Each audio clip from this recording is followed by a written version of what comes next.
Revise कीजिए 22.2.2 pituitary gland को। बताइए पिट्यूटरी ग्लैंड किस कैविटी में पाई जाती है और यह हाइपोथैलेमस से किसके द्वारा जुड़ी रहती है।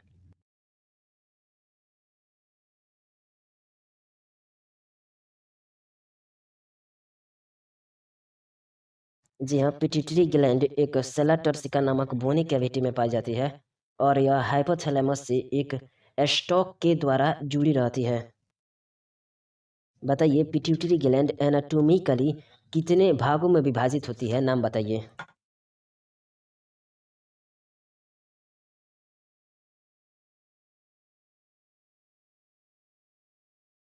जी हाँ, पिट्यूटरी ग्लैंड एनाटोमिकली दो भागों में विभाजित होती है, एडिनोहाइपोफाइसिस और न्यूरोहाइपोफाइसिस।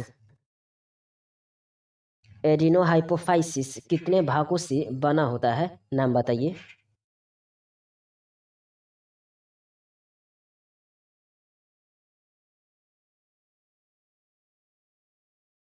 जी हाँ, एडिनोहाइपोफाइसिस दो भागों से बना होता है, पार्स डिस्टैलिस और पार्स इंटरमेडिया।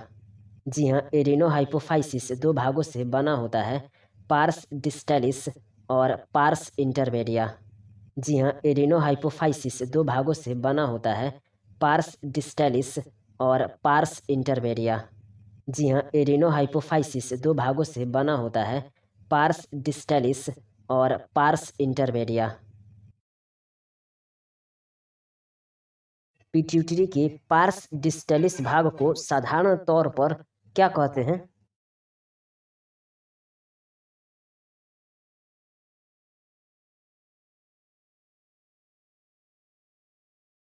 जी हाँ, पिट्यूटरी के पार्स डिस्टैलिस भाग को साधारण तौर पर एंटीरियर पिट्यूटरी कहते हैं।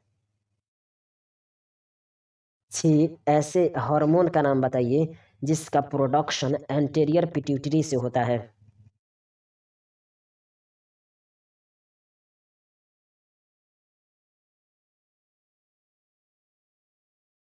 जी हाँ, एंटीरियर पिट्यूटरी से ग्रोथ हार्मोन यानी कि जीएच, प्रोलैक्टिन यानी कि पीआरएल, थायराइड स्टिमुलेटिंग हार्मोन यानी कि टीएसएच, एड्रेनोकॉर्टिकोट्रोफिक हार्मोन यानी कि एसीटीएच, ल्यूटिनाइजिंग हार्मोन यानी कि एलएच, फॉलिकल स्टिमुलेटिंग हार्मोन यानी कि एफएसएच का प्रोडक्शन होता है।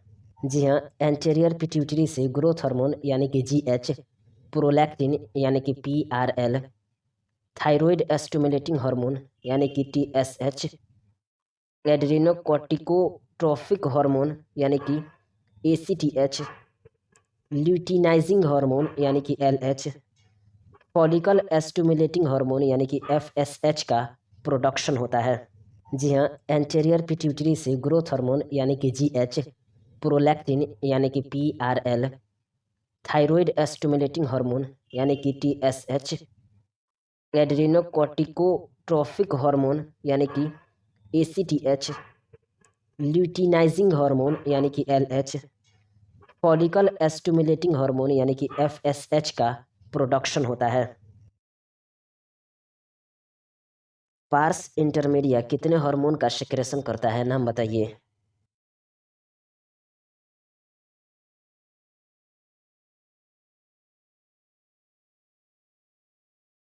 जी हाँ, पार्स इंटरमीडिया केवल एक हार्मोन का सिक्रेशन करता है जिसे मिलानोसाइट स्टिमुलेटिंग हार्मोन यानी कि एमएसएच कहते हैं। जी हाँ, मिलानोसाइट स्टिमुलेटिंग हार्मोन यानी कि एमएसएच कहते हैं। मानव में जी हाँ, मानव में पार्स इंटरमीडिया लगभग किससे जुड़ा रहता है।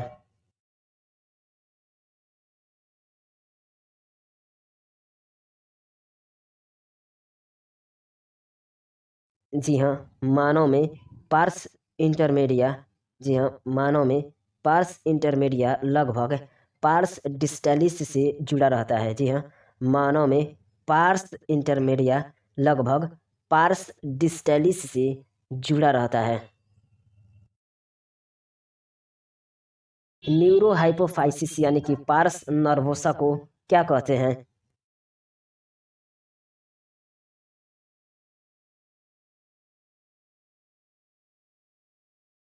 जी हाँ, न्यूरोहाइपोफाइसिस यानी कि पार्स नर्वोसा को पोस्टेरियर पिट्यूटरी भी कहते हैं।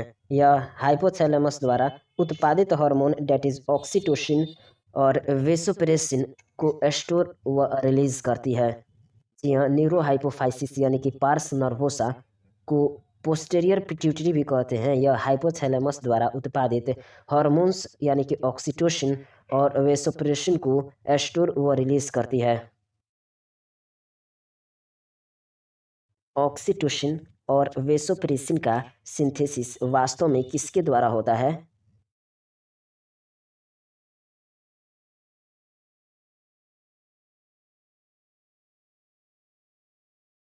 जी हाँ, ऑक्सीटोसिन और वेसोप्रेसिन का सिंथेसिस वास्तव में हाइपोथैलेमस द्वारा होता है और एक्सॉन के द्वारा न्यूरोहाइपोफाइसिस में पहुंचा दिए जाते हैं।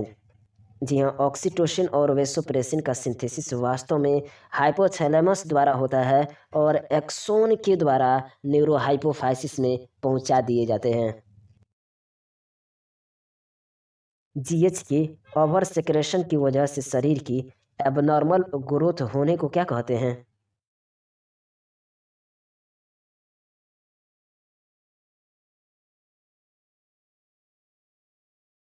जी हाँ, जीएच के ओवर सेक्रेशन की वजह से शरीर की एबनॉर्मल ग्रोथ हो जाने को गिंगाटिज्म कहते हैं। जी हाँ, गिंगाटिज्म कहते हैं। जीएच के कम सेक्रेट होने की वजह से ग्रोथ रुक जाती है। बताइए इसे क्या कहते हैं?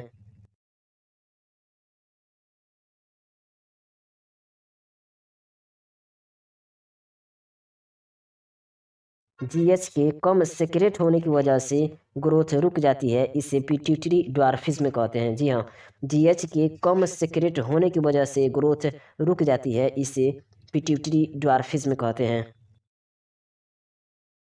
बताइए प्रोलैक्टिन हार्मोन क्या करता है?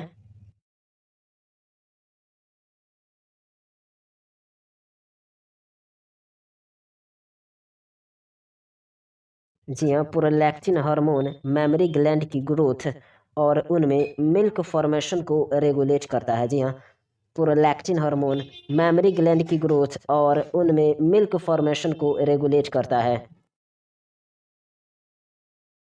बताइए टीएसएच किस पर कार्य करके उनमें थायराइड हार्मोन्स के सिंथेसिस और सेक्रेशन को स्टिमुलेट करता है?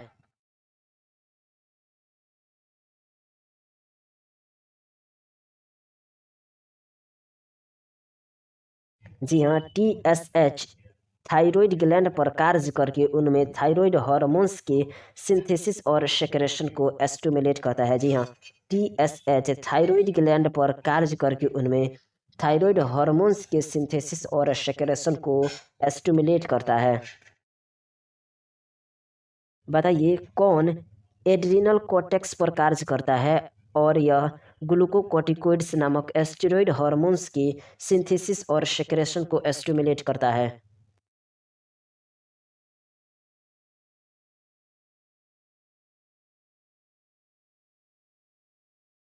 जी हाँ, एसीटीएच एड्रिनल कॉर्टेक्स पर कार्य करता है और ग्लूकोकॉर्टिकोइड्स नामक स्टेरॉयड हार्मोन की सिंथेसिस और सेक्रेशन को स्टिमुलेट करता है। बताइए एलएच और एफएसएच किसकी एक्टिविटी को स्टिमुलेट करता है और इसलिए इन्हें क्या कहते हैं?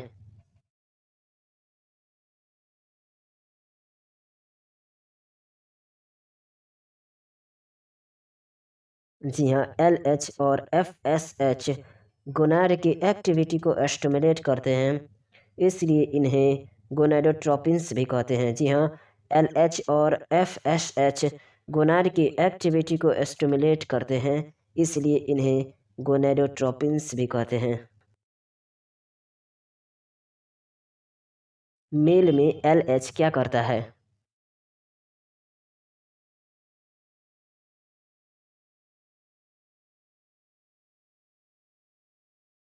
जी हाँ, मेल में एलएच टेस्टिस से एंड्रोजन नामक हार्मोन की सिंथेसिस और सेक्रेशन को स्टिमुलेट करता है। जी हाँ, मेल में एलएच टेस्टिस से एंड्रोजन नामक हार्मोन की सिंथेसिस और सेक्रेशन को स्टिमुलेट करता है। बताइए मेल में स्पर्मेटोजेनेसिस को कौन रेगुलेट करता है?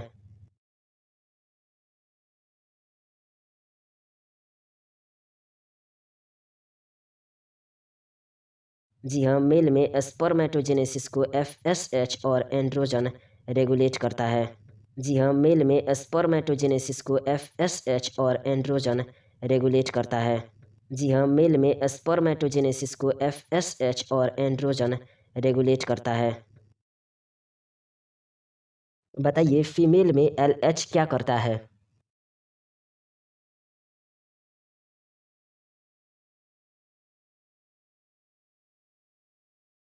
जी हाँ, फीमेल में एलएच फुल्ली मैच्योर फॉलिकल यानी कि ग्राफियन फॉलिकल से ओव्यूलेशन को इंड्यूस करता है और ग्राफियन फॉलिकल के बचे भाग को कॉर्पस लुटियम बनाता है। जी हाँ, ग्राफियन फॉलिकल के बचे भाग से कॉर्पस लुटियम बनाता है तथा मेंटेन करता है। जी हाँ, फीमेल में एलएच फुली मैच्योर फॉलिकल यानी कि ग्राफियन फॉलिकल से ओव्यूलेशन को इंड्यूस करता है और ग्राफियन फॉलिकल के बचे भाग से कॉर्पस लुटियम बनाता तथा मेंटेन करता है। बताइए फीमेल्स में ओवेरियन फॉलिकल्स की ग्रोथ और डेवलपमेंट को कौन स्टिमुलेट करता है?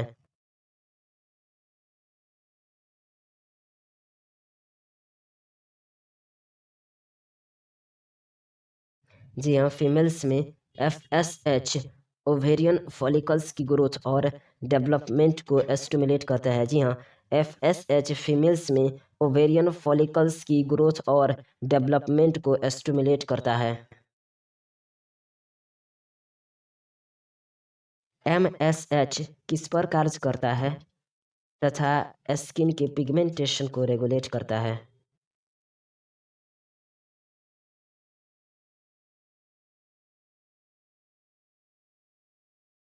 जी हाँ, एमएसएच यानी कि मेलानोसाइट्स यानी कि वो सेल्स जिनमें मेलानिन पाया जाता है पर कार्य करता है तथा स्किन के पिगमेंटेशन को रेगुलेट करता है। जी हाँ, एमएसएच यानी कि मेलानोसाइट्स यानी कि वो सेल्स जिनमें मेलानिन पाया जाता है पर कार्य करता है तथा स्किन के पिगमेंटेशन को रेगुलेट करता है। जी हाँ, एमएसएच यानी कि मेलानोसाइट्स यानी कि वो सेल्स जिनमें मेलानिन पाया जाता है पर कार्य करता है तथा स्किन के पिगमेंटेशन को रेगुलेट करता है। स्मूथ मसल्स पर कौन कार्य करता है और उनके कॉन्ट्रैक्शन को स्टिमुलेट करता है?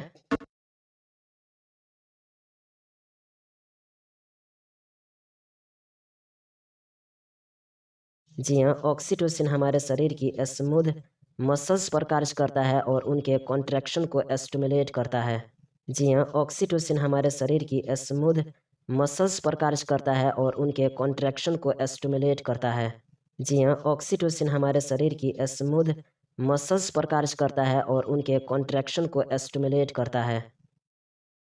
महिलाओं में बच्चे को जन्म देते समय कौन सा हार्मोन यूटेराइन मसल में भयंकर कॉन्ट्रैक्शन और मेमरी ग्लैंड से मिल्क इजेक्शन को स्टिमुलेट करता है?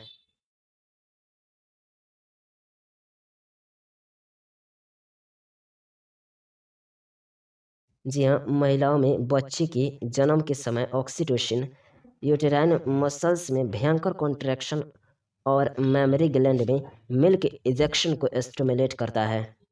जी हाँ, महिलाओं में बच्चे के जन्म के समय ऑक्सीटोसिन यूटेराइन मसल्स में भयंकर कॉन्ट्रैक्शन और मेमरी ग्लैंड में मिल्क इजेक्शन को स्टिमुलेट करता है।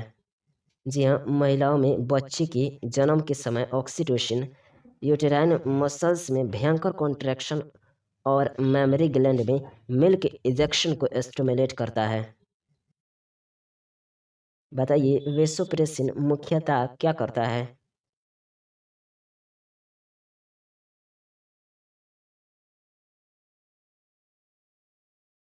जी हाँ, वेसोप्रेसिन मुख्यतः किडनी के डिस्टल ट्यूब्यूल्स से जाल और इलेक्ट्रोलाइट की रीएब्जॉर्प्शन को स्टिमुलेट करता है, जिससे यूरिन के द्वारा जल की हानि यानी कि डायूरेसिस कम हो जाती है।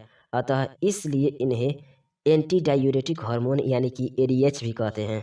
जी हाँ, वेसोप्रेसिन मुख्यतः किडनी के डिस्टल ट्यूब्यूल से जल और इलेक्ट्रोलाइट के रीअब्जॉर्प्शन को स्टिमुलेट करता है, जिससे यूरिन के द्वारा जल की हानि यानी कि डायूरेसिस कम होती है। इसलिए इसे एंटी डायूरेटिक हार्मोन यानी कि एडीएच भी कहते हैं। रिवाइज कीजिए 22.2.3 दी पीनियल ग्लैंड को।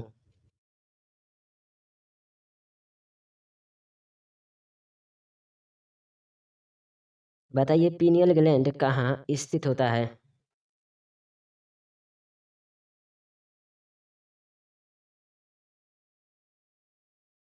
जी हाँ, पीनियल ग्लैंड फोरब्रेन के डोर्सल साइड में स्थित होती है। जी हाँ, पीनियल ग्लैंड फोरब्रेन के डोर्सल साइड में स्थित होती है। जी हाँ, पीनियल ग्लैंड फोरब्रेन के डोर्सल साइड में स्थित होती है। पीनियल ग्लैंड किस हार्मोन का सेक्रेशन करती है?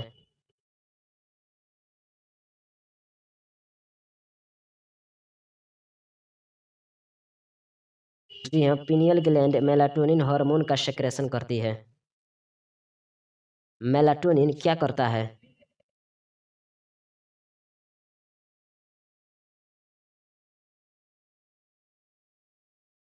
जी हाँ, मेलाटोनिन हमारे शरीर के 24 आवर डाययूरनल रिदम को रेगुलेट करने में काफ़ी महत्वपूर्ण भूमिका निभाता है। यह सामान्य स्लीप वेक साइकिल और बॉडी टेम्परेचर को नियंत्रित करता है। इसके अलावा मेलाटोनिन मेटाबॉलिज्म, जी हाँ, मेटाबॉलिज्म, पिगमेंटेशन, मेंस्ट्रुअल साइकिल और हमारे डिफेंस कैपेबिलिटी को भी, जी हाँ, हमारे डिफेंस कैपेबिलिटी को भी प्रभावित करता है। रिवाइज कीजिए 22.2.4 थायराइड ग्लैंड को।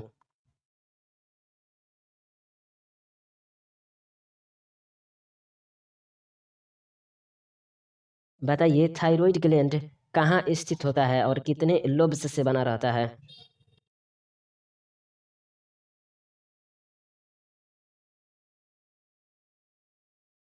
जी हाँ, थायराइड ग्लैंड ट्रैकिया के दोनों ओर स्थित दो लोब्स से बना होता है। जी हाँ, थायराइड ग्लैंड ट्रैकिया के दोनों ओर स्थित दो लोब्स से बना होता है। जी हाँ, थायराइड ग्लैंड ट्रैकिया के दोनों ओर स्थित दो लोब्स से बना होता है। बताइए इस्थमस किसको कहते हैं?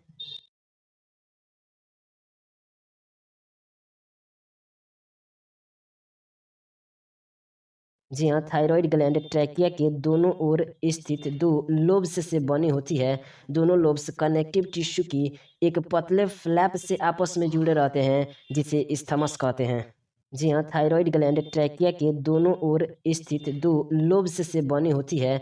दोनों लोब्स कनेक्टिव टिश्यू की एक पतले फ्लैप से आपस में जुड़े रहते हैं, जिसे इस्थमस कहते हैं। जी हाँ, थायराइड ग्लैंड ट्रैकिया के दोनों ओर स्थित दो लोब्स से बनी होती है। दोनों लोब्स कनेक्टिव टिश्यू की एक पतले फ्लैप से आपस में जुड़े रहते हैं, जिसे इस्थमस कहते हैं।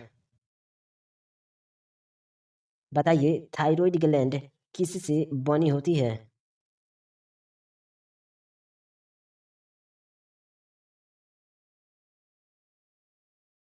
जी हाँ, थायराइड ग्लैंड फॉलिकल्स और एस्टोमल टिश्यू की बनी होती है। जी हाँ, थायराइड ग्लैंड फॉलिकल्स और एस्टोमल टिश्यू की बनी होती है। जी हाँ, थायराइड ग्लैंड फॉलिकल्स और एस्टोमल टिश्यू की बनी होती है। बताइए प्रत्येक थायराइड फॉलिकल किससे बना होता है?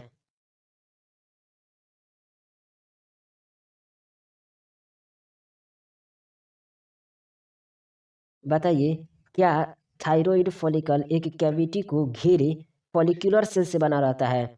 और साथ में यह भी बताइए कि ये फॉलिक्यूलर सेल्स कितने हार्मोन्स को सेक्रेट करती है?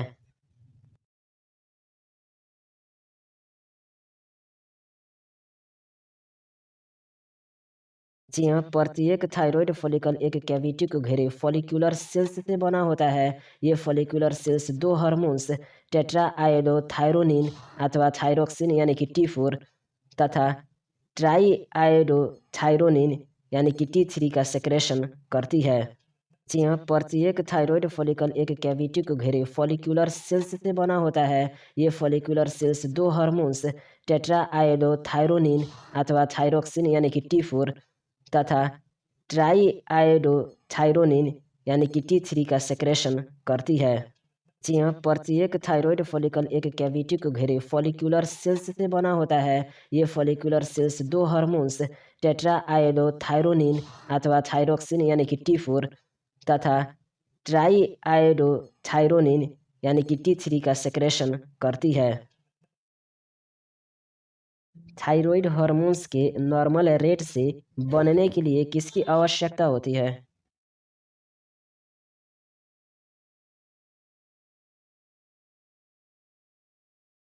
जी हाँ, थायराइड हार्मोन्स के नॉर्मल रेट से बनने के लिए आयोडीन की आवश्यकता होती है। जी हाँ, थायराइड हार्मोन्स के नॉर्मल रेट से बनने के लिए आयोडीन की आवश्यकता होती है। हमारे भोजन में किसकी कमी से हाइपोथायरॉयडिज्म हो जाता है? और इस हाइपोथायरॉयडिज्म में क्या होता है?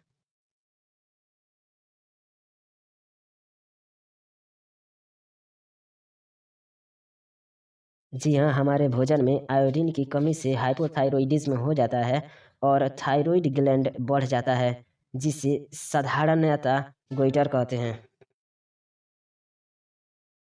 बताइए, क्या प्रेगनेंसी के समय हाइपोथायरॉयडिज्म के कारण यूटेरस में विकसित हो रहे बच्चे की ग्रोथ डिफेक्टेड हो जाती है? इससे बच्चे की क्या स्टंटेड ग्रोथ होती है, यानी कि क्रिटिनिज्म होता है? मेंटल रिटार्डेशन, लो इंटेलिजेंट क्वेसेंट, एबनॉर्मल स्किन डिफ म्यूटिज्म यानी कि बहरा गूंगापन आदि भी हो जाता है।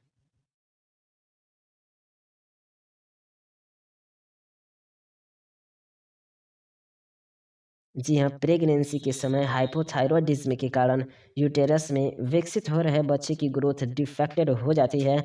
इससे बच्चे में स्टंटेड ग्रोथ यानी कि क्रेटिनिज्म, मेंटल रिटार्डेशन, लो इंटेलिजेंट क्वेसेंट, एबनॉर्मल स्किन डिफ म्यूटिज्म यानी कि बहरा गूंगापन आदि हो जाता है।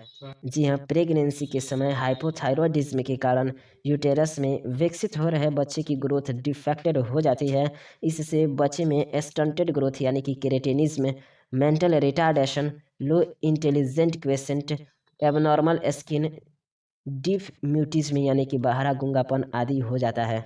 जी हाँ, प्रेगनेंसी के समय हाइपोथायरॉयडिज्म के कारण यूटेरस में विकसित हो रहे बच्चे की ग्रोथ डिफेक्टेड हो जाती है। इससे बच्चे में स्टंटेड ग्रोथ यानी कि क्रेटिनिज्म, मेंटल रिटार्डेशन, लो इंटेलिजेंट क्वेसेंट, एबनॉर्मल स्किन डिफ म्यूटिज्म यानी कि बहरा गूंगापन आदि हो जाता है। बताइए, क्या एडल्ट वुमेन में हाइपोथायरॉयडिज्म की वजह से मेंस्ट्रुअल साइकिल इरेगुलर हो जाती है?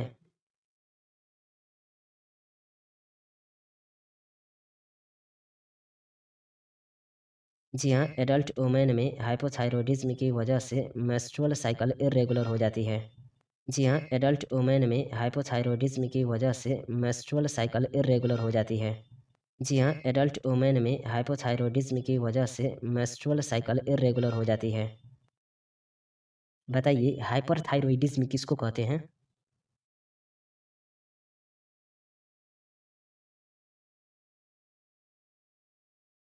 जी हाँ, थायराइड ग्लैंड में कैंसर या फिर इससे नोड्यूल की वृद्धि से थायराइड हार्मोन्स की सिंथेसिस और सेक्रेशन की दर एबनॉर्मल रूप से अधिक हो जाती है। इस कंडीशन जो शरीर की फिजियोलॉजी पर एडवर्स इफेक्ट डालती है। जी हाँ, थायराइड ग्लैंड में कैंसर या फिर इसमें नोड्यूल्स की वृद्धि से थायराइड हार्मोन्स की सिंथेसिस और सेक्रेशन की दर एबनॉर्मल रूप से अधिक हो जाती है। इस कंडीशन को हाइपरथायरॉयडिज्म कहते हैं, जो शरीर की फिजियोलॉजी पर एडवर्स इफेक्ट डालती है। बताइए, कौन सा हार्मोन बेसल मेटाबॉलिक रेट यानी कि बीएमआर की रेगुलेशन में मुख्य भूमिका निभाते हैं?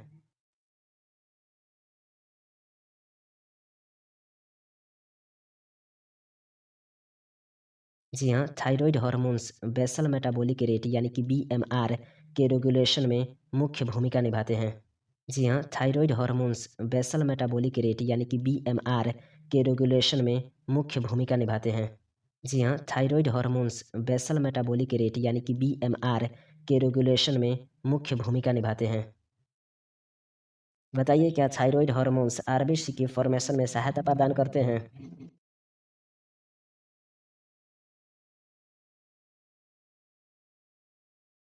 जी हाँ, थायरॉइड हार्मोन्स आरबीसी की जी हाँ, थायरॉइड हार्मोन्स आरबीसीज़ की फॉर्मेशन में सहायता प्रदान करते हैं। जी हाँ, थायरॉइड हार्मोन्स आरबीसी की जी हाँ, थायरॉइड हार्मोन्स आरबीसीज़ की फॉर्मेशन में सहायता प्रदान करते हैं।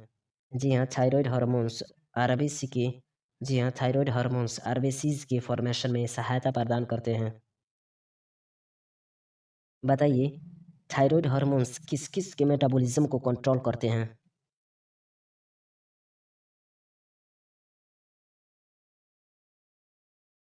जी हाँ, थायरॉइड हार्मोन्स कार्बोहाइड्रेट, प्रोटीन्स और फैट्स के मेटाबॉलिज्म को कंट्रोल करते हैं।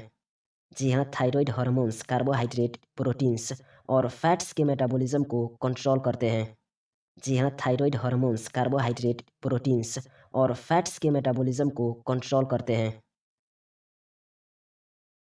बताइए क्या थायरॉइड हार्मोन्स वाटर और इलेक्ट्रोलाइट बैलेंस की मेंटेनेंस को प्रभावित करते हैं?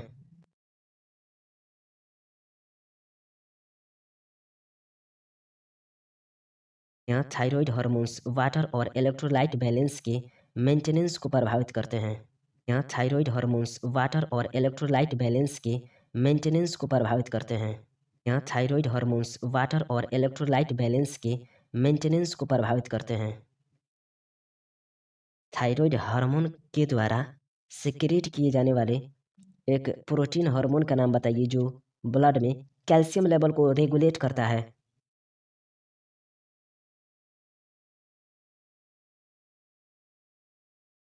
जी हाँ, थायरॉइड ग्लैंड एक प्रोटीन हार्मोन यानी कि थायरोकैल्सिटोनिन यानी कि टीसीटी का भी सिक्रेशन करती है जो ब्लड में कैल्शियम लेवल को रेगुलेट करता है।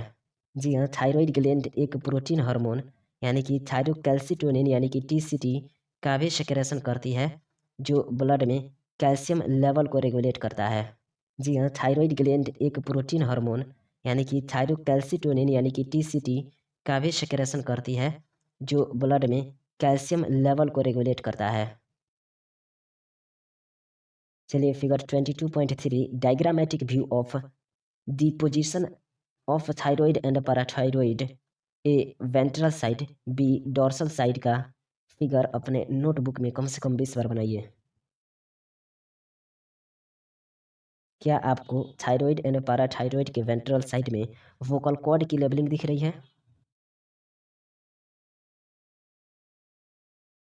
थायरॉइड ग्लैंड की, ट्रैकिया की, फिर से वोकल कॉर्ड की, थायरॉइड ग्लैंड की, ट्रैकिया की, फिर से वोकल कॉर्ड की, थायरॉइड ग्लैंड की, ट्रैकिया की, डोर्सल साइड में पैराथायरॉइड की लेबलिंग, डोर्सल साइड में पैराथायरॉइड की लेबलिंग, डोर्सल साइड में पैराथायरॉइड की लेबलिंग, डोर्सल साइड में पैराथायरॉइड की लेबलिंग,